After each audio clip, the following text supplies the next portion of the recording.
Olá, pessoal!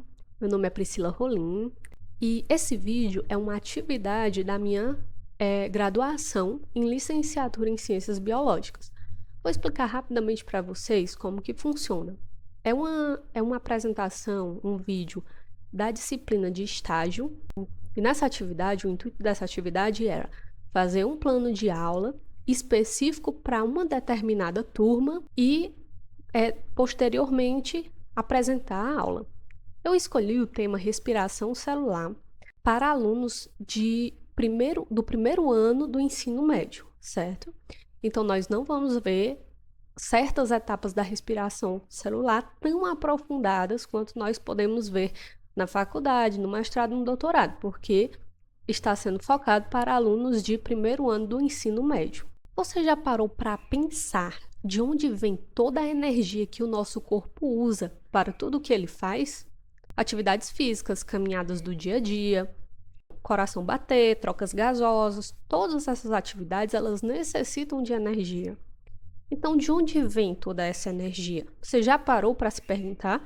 Essa energia ela é produzida dentro das nossas células por um processo chamado respiração celular, que é justamente o que nós vamos ver nessa aula de hoje. É por meio da respiração celular que as células conseguem transformar os nutrientes que nós ingerimos, principalmente a glicose, em energia. Essa energia vem na forma de ATP, que significa adenosina trifosfato. O ATP ele funciona como uma moeda energética. Vamos pensar.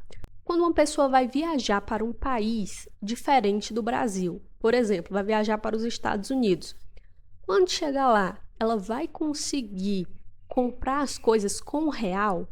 Não, né? Ela tem que trocar pela moeda daquele país. Ela vai pegar o real e vai comprar dólar, porque lá a moeda que aceita é dólar. No nosso corpo é a mesma coisa, só que qual é a moeda energética do nosso corpo? É o ATP. Então, se você comer, por exemplo, um pão, uma fruta, o organismo ele não reconhece aquela fruta de uma forma bruta como energia. Aquele alimento vai passar por um processo de digestão, absorção e, em seguida, um metabolismo. E toda a parte energética, toda a parte ali de carboidrato desse alimento específico, ele vai ser transformado em energia, só que tem que ser na forma de ATP, que é a forma que o nosso corpo entende. Durante a respiração celular, o oxigênio que inspiramos, ele é fundamental. Não adianta só ter glicose. Também é necessário que haja oxigênio para a respiração celular acontecer, pois o oxigênio, ele participa das reações que liberam a energia. Estudar a respiração celular é importante para compreender como os organismos vivos obtêm energia, como ela é utilizada e de que forma o equilíbrio entre respiração e fotossíntese mantém a vida do planeta. Para iniciar, nós vamos ver alguns conceitos básicos da respiração celular. O que seria então, vamos conceituar o que seria a respiração celular. Ela é o processo pelo qual as células produzem energia a partir dos alimentos que comemos, especialmente da glicose. Essa energia é essencial para que o corpo funcione. É ela que permite que as células realizem todas as suas atividades, como crescimento, reparo, reprodução. Durante a respiração celular, a glicose reage com o oxigênio e se transforma em energia na forma de ATP, água e gás carbônico. Então, a glicose vai reagir com oxigênio, que nós temos a glicose, ela vai passar por vários processos que nós vamos ver mais à frente, né? Vai passar pela glicólise, pelo ciclo de Krebs e pela cadeia transportadora de elétrons. Ela vai reagir com o oxigênio, tá aqui o oxigênio entrando na célula, e vai produzir ATPs, água, que é a água, e gás carbônico, certo? Essa reação acontece dentro de quê? Das mitocôndrias. O que são as mitocôndrias? As mitocôndrias são uma das organelas que tem dentro das nossas células. E elas são conhecidas como as usinas de energia das células. Em resumo, a respiração celular é o que garante que o nosso corpo tenha energia para viver e realizar todas as suas funções, desde o batimento do coração, como eu falei, até o movimento dos músculos em uma atividade física, por exemplo. A respiração celular ela é fundamental para a sobrevivência de todos os seres vivos, pois é por meio dela que as células conseguem a energia necessária para realizar suas funções. Sem energia, nenhum processo vital poderia acontecer. Ou seja, sem ATP, sem vida. Não tem como existir vida sem a produção de energia, sem a produção de ATP. Nós, seres humanos, e em outros animais, essa energia permite que o coração bata, os músculos se movam, o cérebro funcione e que o corpo mantenha sua temperatura. Nas plantas, a respiração celular também é essencial, pois ajuda a liberar a energia produzida na fotossíntese, sendo usada no crescimento e na manutenção dos tecidos. Então, não só nos animais é importante, mas também nas plantas. A respiração celular ela também mantém o equilíbrio entre oxigênio e gás carbônico no ambiente. Você lembra que lá no processo de respiração celular, no esquema que eu mostrei, a glicose ela reage com o oxigênio entra na célula e posteriormente é produzido o gás carbônico. O gás carbônico sai da célula. Os animais, eles consomem oxigênio e liberam gás carbônico. As plantas, elas fazem o contrário durante o dia. Elas consomem o gás carbônico e liberam o oxigênio. Essa troca, ela garante o ciclo dos gases na natureza, né? Ela garante a vida no planeta. Então, é importante ressaltar que a respiração celular é importante não só para manter nossa vida a nível interno, mas também a nível externo, né? Porque vai ter os gases necessários para a nossa sobrevivência no ambiente como um todo. A respiração celular ela é um processo indispensável para a vida na Terra, permitindo que todos os organismos obtenham e usem energia para viver, crescer, se reproduzir, as funções básicas de um organismo. Só que essa respiração celular ela pode acontecer de duas formas. De forma aeróbica, quando há a presença de oxigênio, e também de forma anaeróbica, quando não há presença de oxigênio. Nós vamos ver isso rapidamente, mas nós vamos focar nessa aula na respiração celular aeróbica. A aeróbica ela é mais comum e eficiente. A glicose reage com oxigênio, produzindo muito ATP. Além de água e gás carbônico, como nós vimos anteriormente, e esse tipo de respiração acontece nas mitocôndrias. Já na respiração anaeróbica, não há oxigênio. A célula quebra a glicose de outra forma, acaba acarretando na liberação de menos energia. Como resultado, surgem substâncias como ácido lático, ou álcool e gás carbônico. Acredito que todos nós já experimentamos a sensação do ácido lático em nosso organismo. Quando a gente está, por exemplo, na academia ou fazendo algum exercício muito intenso que a gente sente o nosso músculo queimando, aquilo ali é a produção de ácido lático que está acontecendo nos nossos músculos. Em resumo, tanto a respiração aeróbica quanto a anaeróbica têm o mesmo objetivo: produzir energia para que as células possam funcionar. A diferença está na quantidade da energia gerada e nos produtos finais, e obviamente na presença ou ausência de oxigênio. Agora nós vamos ver os processos da respiração celular. Lembrando que a respiração celular ela é composta de 3 etapas: glicólise, ciclo de Krebs e cadeia transportadora de elétrons. A glicólise é a primeira etapa da respiração celular. Toda vez que nós vermos a palavra lise, significa quebra, certo? Então, glicólise é a quebra da glicose. O objetivo principal da glicólise é a quebra da glicose, como eu havia falado. A glicose, ela possui 6 carbonos e ela é quebrada ao meio e forma 2 moléculas de 3 carbonos cada. Essas moléculas se chamam ácido pirúvico ou pirunvato. Durante essa quebra, já ocorre a liberação de uma pequena quantidade de energia, que é armazenada em moléculas de ATP. Aqui nós temos a foto, o esquema. Aqui é a glicose, Ó, cada bolinha dessa representa um carbono, então ela tem 6 carbonos. No final do processo de glicólise, vai ter 2 ácidos pirúvicos, cada um com 3 carbonos. Você pode observar que aqui, ó, durante a glicólise, 2 ATPs são quebrados e viram ADPs. 2 NAD viram 2 NADH. E 4 ADPs viram 4 ATPs. Então, resumindo, o que isso significa? Esses NADs, eles não são energia ainda, mas já dando um spoiler, eles vão se transformar em ATP lá na cadeia transportadora de elétrons, que é a terceira e última fase da respiração celular. Você pode ver que foi produzido 4 ATPs. Então, a glicólise produz 4 ATPs, tá certo isso? Não, ela produz sim, mas o saldo dela não é 4 ATPs. Porque a gente tem que lembrar que aqui na frente ela gastou 2 ATPs. Então, ela produziu 4 e gastou 2. Então, o saldo da glicólise são 2 ATPs, certo? Então, quantos ATPs uma molécula de glicose produz na glicólise?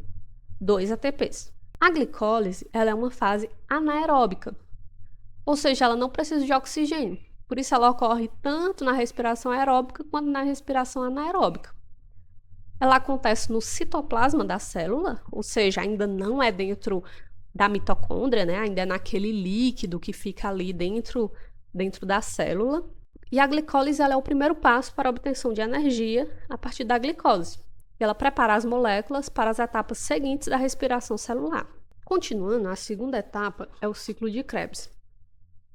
Ele também é conhecido como ciclo do ácido cítrico ou ciclo do ácido tricarboxílico.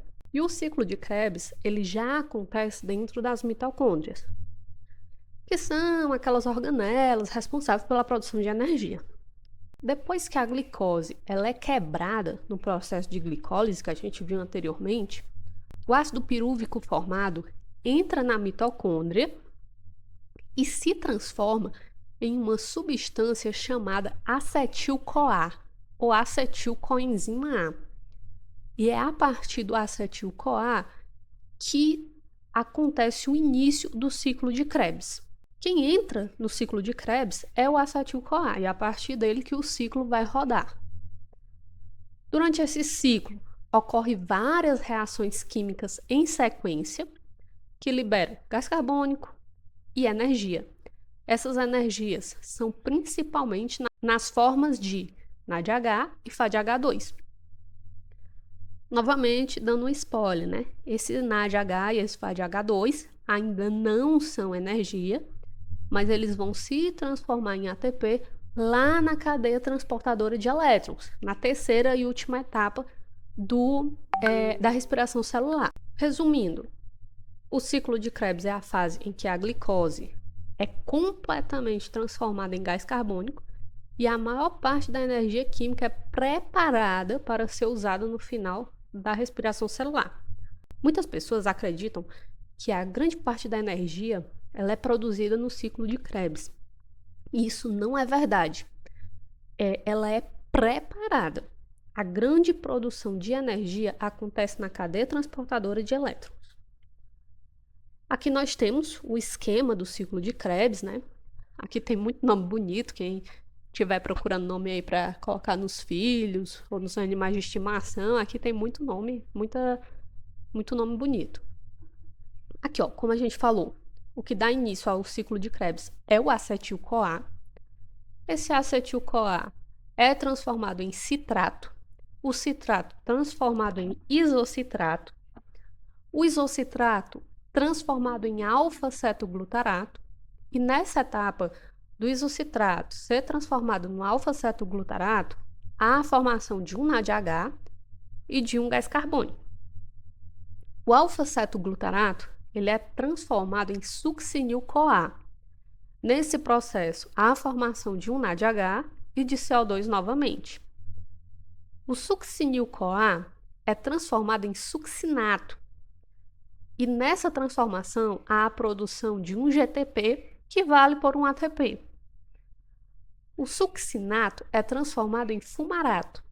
Nessa etapa, ocorre a produção de um FADH2. O fumarato é transformado em malato, o malato em oxalacetato. Nessa transformação, ocorre a formação de um NADH, e o oxalacetato volta a dar início ao ciclo de Krebs, certo? Então, de maneira geral, qual é o saldo do ciclo de Krebs? É 1, 2, 3 NADs, um FADH2 e um ATP. Aí existe uma pegadinha, né? Às vezes é perguntado assim, o que é formado no ciclo de Krebs no metabolismo de uma glicose? Aí você vai dizer 3 NAD, um FAD e um ATP. Tá errado. Por quê? Lembre que a glicose ela é quebrada em 2 piruvatos. E cada piruvato vira um acetil-CoA. Então, cada molécula de glicose faz o ciclo girar 2 vezes. Porque são 2 acetil-CoA que ela produz, que uma molécula de glicose produz. Então, em vez de 3 NADH, ela produz 6 NADH. Em vez de um ATP, é produzido 2 ATPs. São produzidos 2 ATPs. Em vez de um FADH2, 2 FADH2. Então, a partir do ciclo de Krebs, tudo é dobrado. Porque cada glicose virou 2 ácido pirúvico, que posteriormente virou 2 acetil-CoA. Aqui também é o desenho do ciclo de Krebs, só que um nível mais aprofundado, mais visto em faculdade, mestrado, doutorado. E aí você vê todas as etapas, só que de uma forma bem mais detalhada. E também é importante mostrar que, às vezes, acontece outras coisas além da produção de energia, né? Biossíntese de ácidos graxos, biossíntese de colesterol, oxidação e biossíntese de aminoácidos, biossíntese de porfirina. Aqui, por exemplo, alguns aminoácidos entram no ciclo de Krebs. Aqui acontece uma gliconeogênese, que é a formação de glicose a partir de compostos que não são carboidratos. Enfim, esse esquema serve para mostrar que os metabolismos, a gente estuda eles separados, obviamente, porque é mais didático, mas no fim das contas, eles são... acontece tudo junto, né? Tudo ao mesmo tempo. Você pode ver que aqui tem lipídios envolvidos, tem aminoácidos, né? Que são monômeros da proteína. Então, nada acontece isoladamente no nosso organismo. Tudo está acontecendo ali em conjunto, apesar de que nós estudamos separadamente. Agora nós vamos para a terceira e última etapa da respiração celular, que é a cadeia respiratória ou cadeia transportadora de elétrons. É nela que ocorre a maior produção de energia, como eu já havia falado, e ela acontece dentro da mitocôndria, nas suas membranas internas, que é essa parte aqui da mitocôndria, a membrana interna dela. É possível ver que a cadeia transportadora de elétrons ela acontece aqui em uma membrana, como eu havia falado anteriormente. Durante as etapas anteriores, como eu bem chamei a atenção de vocês, foram produzidos algumas moléculas de NAD e de FADH2. E essas moléculas, elas carregam elétrons ricos em energia, e elas vão ser usadas nesse processo agora.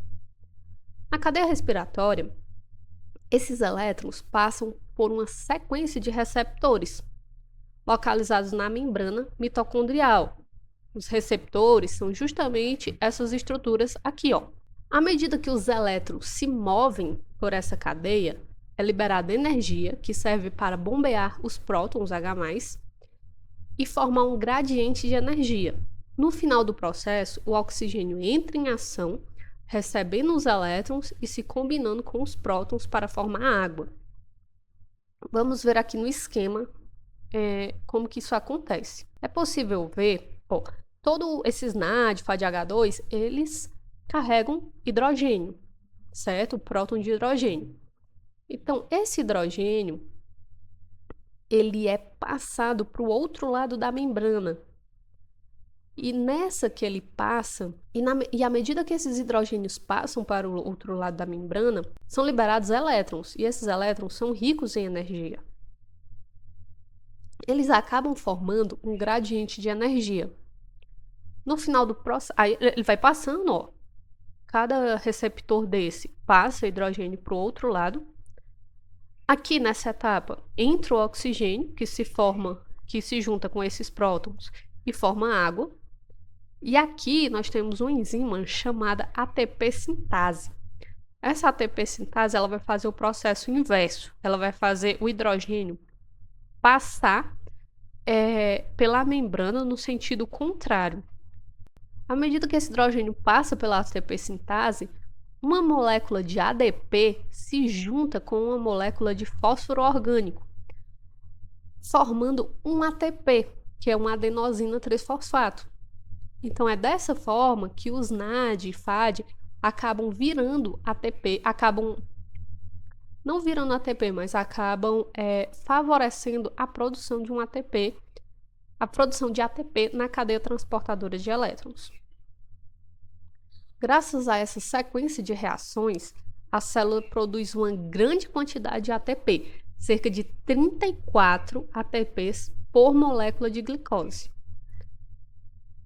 Por isso, a cadeia respiratória é considerada a fase mais produtiva da respiração celular e é essencial para o funcionamento do organismo. Então, para concluir nossa aula de hoje, a respiração celular é um processo essencial para a manutenção da vida, acho que isso ficou bem claro, a gente falou bastante, pois é por meio dela que as células obtêm a energia necessária para realizar todas as funções vitais. Sem esse processo, o organismo não conseguiria crescer, se reproduzir, reparar tecidos e nem fazer suas atividades básicas. Durante a respiração celular, a glicose é transformada em ATP com a ajuda de oxigênio. Como resultado, são liberados gás carbônico e água. Há 3 etapas da respiração celular, que são glicólise, ciclo de Krebs e cadeia respiratória, e elas trabalham em conjuntos para garantir a produção de energia. Então, compreender a respiração celular é entender como a vida se sustenta em nível microscópico. Cada célula do nosso corpo é uma pequena fábrica de energia, funcionando de noite para que o organismo como um todo possa existir e realizar suas funções. Os estudantes que pretendem se tornar nutricionistas, seja nutricionista humano ou nutricionista animal, que é o zootecnista, tem que ter em mente que esse assunto vai ser um assunto, você vai ter que dominar esse assunto, porque ele é extremamente importante para a nossa nutrição, né? Para que nós possamos desempenhar todas as nossas funções. Agradeço a atenção de vocês e qualquer dúvida vocês podem colocar aqui nos comentários.